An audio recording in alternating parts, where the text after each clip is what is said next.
Egypt is threatening to void its decades-old peace treaty with Israel. It was a warm handshake between the unlikeliest of statesmen, conducted under the beaming gaze of U.S. President Jimmy Carter. Sunlight streamed through the trees at Camp David, Maryland, as Egyptian President Anwar Sadat and Israeli Prime Minister Menachem Begin solidified a landmark agreement that has allowed over 40 years of peace between Israel and Egypt. It has served as an important source of stability in a volatile region.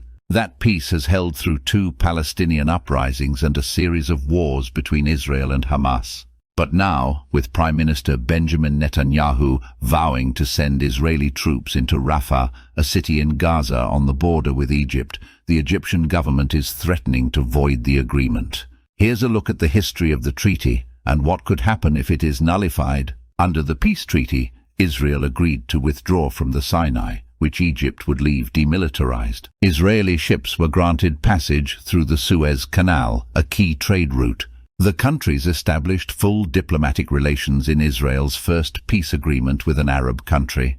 2 Egyptian officials and a Western diplomat told the Associated Press on Sunday that Egypt may suspend the peace treaty if Israeli troops invade Rafah. Netanyahu says Rafah is Hamas's last remaining stronghold after more than 4 months of war, and that sending in ground troops is essential to defeat the group. But Egypt opposes any move that could send desperate Palestinians fleeing across the border onto its territory. Rafah also serves as the besieged territory's main entry point for humanitarian aid, and an Israeli attack could stifle the deliveries of key supplies. Rafah's population has swelled from 280,000 people to an estimated 1.4 million as Palestinians flee fighting elsewhere in Gaza. Hundreds of thousands of those evacuees are living in sprawling tent camps. Netanyahu has ordered the military to prepare a plan to evacuate all Palestinian civilians before the offensive starts. Netanyahu said Sunday that they would be able to return to open spaces farther north.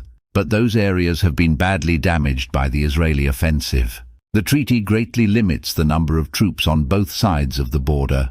This has allowed Israel to focus its military on other threats. Along with the war in Gaza, Israel has engaged in near-daily skirmishes with the Hezbollah militant group in Lebanon, while its security forces deploy heavily in the occupied West Bank. If Egypt were to nullify the agreement, it could mean that Israel can no longer rely on its southern border as an oasis of calm. Bolstering forces along its border with Egypt would no doubt challenge an Israeli military already thinly stretched.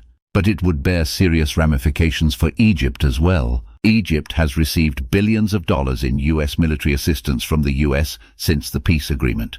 If the agreement is voided, it could jeopardize that funding. A massive military buildup would also strain Egypt's already struggling economy. Alexander said that if Israel attacks Rafah, it would threaten to draw Egypt into the hostilities, which would be catastrophic for the entire region.